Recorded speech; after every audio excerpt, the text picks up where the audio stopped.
ఇప్పుడు రాష్ట్ర ముఖ్యమంత్రికి ఏదో అంతకుముందు కసి ఉండే రాష్ట్ర ముఖ్యమంత్రి గారికి ఉందనుకునే అయితే వీళ్ళిద్దరు ఒక్కటైనా డౌట్ వస్తుంది. రాష్ట్ర ముఖ్యమంత్రి కేటీఆర్ ఒక్కటైనా డౌట్ వస్తుంది.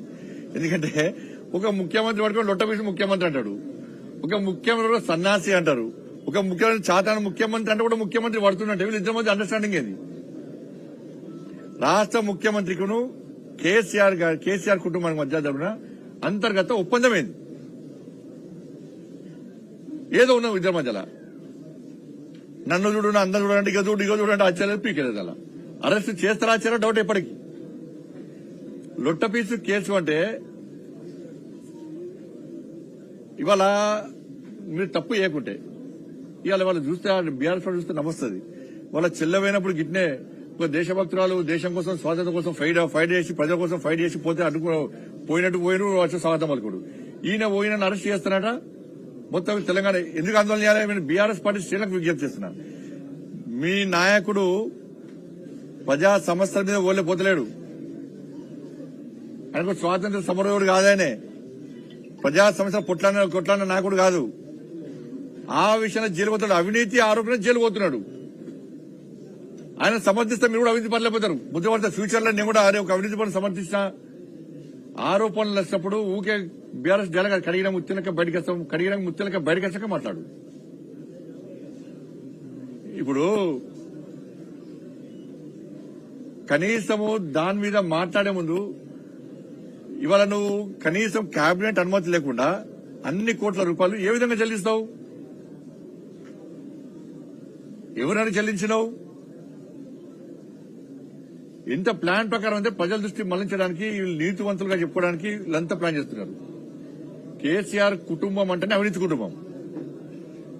ఇది అది ఇంకా బయటకు వస్తాయి.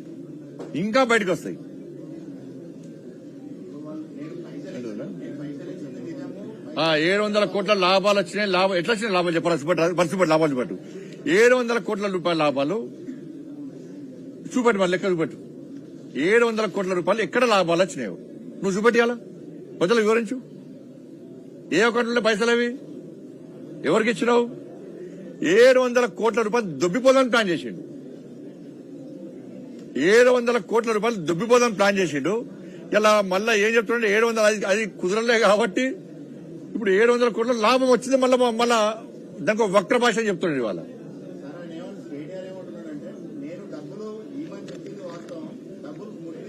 నీ పర్సనల్ అకౌంట్ అదేమన్నా?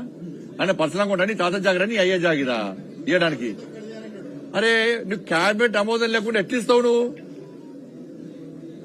ఏది పడుతుంది ఇస్తావా? అంత ఆతృత ఇవ్వాల్సిన అవసరం ఏమొచ్చింది? అరే ఫీజుల పైసలు ఇవ్వవు, అంత ఆతృత ఇవ్వాలి కదా. ఆరోగ్యశ్రీ పైసలు ఎందుకు ఇవ్వాలి? అప్పుడు రైతులకు మీ అయ్యవ చెక్కులు ఇచ్చిన కదా, అంత ఆతృతతోని రైతులకు ఎందుకు చెక్కులు ఇవ్వలే? రైతులకు ఎందుకు బోనస్ ఇవ్వలే? రైతులకు రుణమాఫీ చేయడానికి అంత ఆతృత సంతకాలు ఎందుకు పెట్టలే?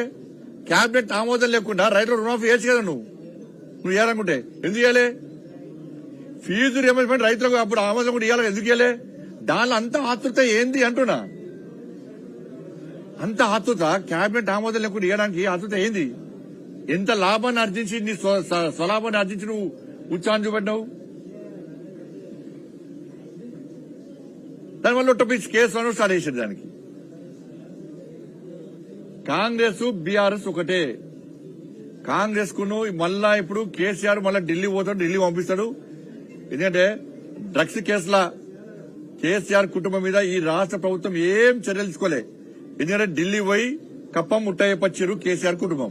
ఒక నాయకుడు అనుకోండి ఇచ్చేసి రాపా. నెక్స్ట్ ఫామ్ హౌస్ కేసు అయింది. ఫామ్ హౌస్ కేసులో మళ్ళీ అరెస్ట్ చేస్తారనుకున్నారు. ఇదే ముఖ్యమంత్రి గారు మాట్లాడారు. కేసీఆర్ కొడుకు దాని ఉంది అని చెప్పి ఇదే ముఖ్యమంత్రి గారు మాట్లాడారు. మళ్ళీ ఏం చేశారు? పోయి 2 రోజులు టీవీలలో మొత్తం బ్రేకింగ్లు షేకింగ్లు మొత్తం 2 రోజులు టీవీలు మొత్తం అంటే ఏమైంది? లొట్ట పీసు అయింది. అది లొట్ట పీసు. కాంగ్రెస్ ప్రభుత్వం చేసేది లొట్ట పీసు బీఆర్ఎస్ పార్టీ మీద. అప్పుడేమైంది? మళ్ళా కేసీఆర్ వేసిండు, కేంద్ర నాయకత్వం పట్టిండు, మళ్ళా ఏమప్ప అయిపోయిండు, ఎవరిని కలిసిండు, మళ్ళా కొత్త లీడర్ పట్టిండు, మళ్ళా అయిపోయిండు. అది పోయింది. ధరణి కేసు ఏమైంది? మళ్ళా ఇంకో లీడర్ పట్టారు, మళ్ళా కప్పం అయిపోయిండు, ధరణి కేసు లోపడిపోయింది. కాళేశ్వరం ఏమైంది? మళ్ళా పట్టిండు, మళ్ళా ఢిల్లీ పోయింది. కేసీఆర్ అనే వ్యక్తికి కాంగ్రెస్ పార్టీ యొక్క దళకేసుడే కదా. ఇవి ఉన్న సుత్తులు బాంబు వేయండి ఫస్ట్. ఈ పిట్ట బాంబుకి ఒక ఫస్ట్ ఇదే వెళ్తలేదు, అదే వెళ్తుంది. ఈ బాంబులు వెళ్తాం, బాంబులు దీపావళి అయిపోయింది, దసరా అయిపోయింది, దీపావళి అయిపోయింది, ఇలా వైకుంఠ ఏకాదశి ఇది కూడా అయిపోతుంది. ఇక సంక్రాంతి వస్తున్నది, సంక్రాంతి అయిపోతుంది. ఇక ఇప్పుడు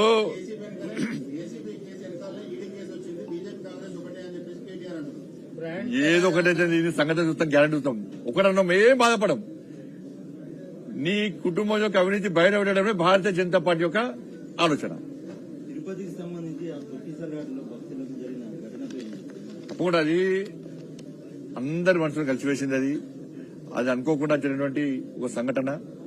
దాని ఇప్పటికే అక్కడ రాష్ట్ర ముఖ్యమంత్రి గారు గాని, అక్కడ ఉప ముఖ్యమంత్రి గారు గాని, అక్కడ టీటీడీ బోర్డు మెంబర్ అయిన భాను ప్రకాష్ రెడ్డి గారు గాని, వాళ్ళందరూ కూడా ఆ ప్రాంతాల్లో పర్యటించారు, ప్రజలకు మనోజాలు చెప్పారు. రాష్ట్ర ముఖ్యమంత్రి గారు కూడా చాలా సీరియస్ గా దాని మీద స్పందించారు. అధికారులకు కూడా వార్నింగ్ కూడా జరిగింది. తప్పకుండా దాని మీద విచారణ జరుగుతుంది కాబట్టి, అది జరగడానికి సంఘటన జరిగింది కాబట్టి ఇంకోసారి ఇటువంటి సంఘటన జరగకుండా చూసే ప్రయత్నం ప్రభుత్వం చేస్తుందా, టీటీడీ బోర్డు కూడా చేస్తున్నది. కాబట్టి అక్కడ ప్రమాదానికి గురైన వాళ్ళందరూ కూడా ఉన్నత న్యాయమైనటువంటి చికిత్స అందజేస్తున్నారు కాబట్టి అది జరగడానికి సంఘటన జరిగింది.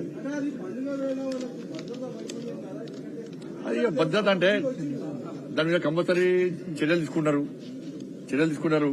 కొన్ని ఆ కమ్యూనికేషన్ గ్యాప్ వల్ల జరిగిన వాస్తవం చాలా పెద్ద సంఘటన. అంతమంది చనిపోవడం అంటే మామూలు విషయం కాదు, పేదోళ్ళు చేసిపోయారు. చాలా కానీ చర్యలు తీసుకుంటూ స్టార్ట్ చేశారు కాబట్టి ఇంకా ఎటువంటి జరగకుండా మనం ప్రయత్నం చేస్తున్నారు. వాళ్ళు చూస్తామంటే ప్యాసింజర్స్ యొక్క డిమాండ్ బట్టి రైల్వే నష్టపోకుండా ఉండడానికి మాత్రమే రైల్వే ప్రయత్నం చేస్తుంటుంది. ఆ స్థాయిలో ప్యాసింజర్స్ వచ్చి రైల్వే నష్టపడకుండా ఉండే ఉంటే 2 రోజులు కాదు 3 రోజులతో డైలీ కూడా నడిపే అవకాశం ఉంటాయి. కాబట్టి 2 రోజులు సరిపడా ప్యాసింజర్ 2 సార్లు తిరిగి సరిపడా ప్యాసింజర్స్ వస్తారు కాబట్టి 2 సార్లు నడుపుతున్నాం. ప్రజల నుంచి డిమాండ్ పెడితే ఇంకెక్కువ వచ్చే ప్రయత్నం చేస్తే ఇంకోటి కూడా నడుపుతుంది. ఇబ్బంది లేదు. రైల్వే లాభాలు నడవడానికి ప్రయత్నం చేస్తాం, నష్టపోకుండా ఉండడానికి ప్రయత్నం చేస్తాం.